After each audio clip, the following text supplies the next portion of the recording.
What is workers' social protection? Human rights law guarantees citizens the right to work and the social protection if a person is unable to work, for example, due to maternity, old age, or disability. Workers' social protection comes in different forms: by paying into a social insurance fund or through non-contributory government schemes. However, informal and marginalized workers who have no regular employer and irregular or low income are often unable to contribute to social insurance schemes, but earn too much to qualify for the government schemes.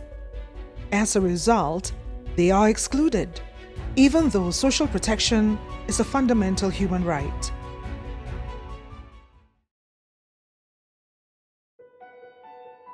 What is digital social protection?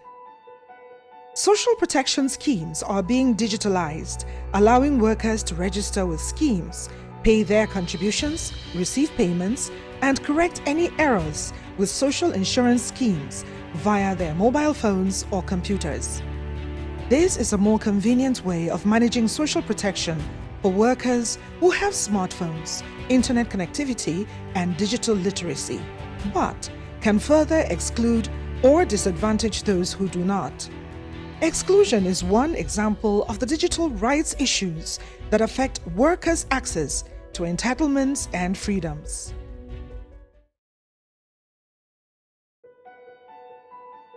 What are digital rights? Digital rights are your existing human rights when you are using digital devices like mobile phones and the internet.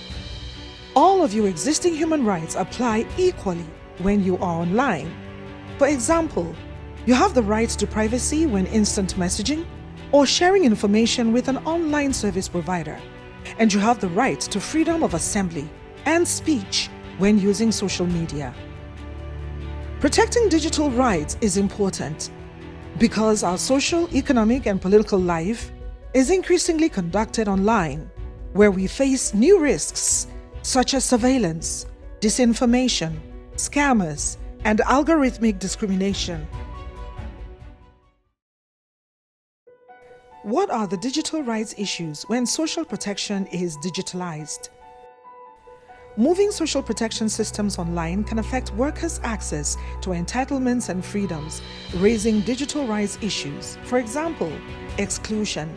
When people without smartphones, connectivity, or digital literacy are rendered unable to access their rights to social protection. Or privacy. When providing personal data, having the right to know if data will be secure, private, and not shared with others or sold. Or accountability. When a digital system pays the wrong amount, how can you obtain prompt explanation and redress? Or surveillance. When social protection data is linked to a digital ID and SIM card or mobile money account, it makes possible surveillance of migrant workers or other groups. What are the disability rights issues when social protection is digitalized? 16% of every population lives with a disability. Accessing social protection by phone can increase convenience and independence for some people with disabilities, but it can introduce barriers for others.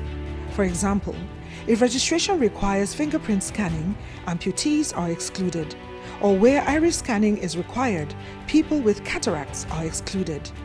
Or when a blind or visually impaired person needs a special screen reader, or people with disabilities need adaptations made to access payments from ATM machines, and relying on intermediaries to access payments creates vulnerability to theft or having to pay for assistance. Protect digital rights in social protection systems. The digitalization of social protection delivers benefits, increases speed, convenience, and independence, but also introduces new barriers and threats. To access their rights to social protection, workers should not have to sacrifice other human rights like the right to privacy, inclusion, or accountability. To protect digital rights, marginalized workers and human rights specialists must be included in the design, implementation, and evaluation of all digital social protection schemes.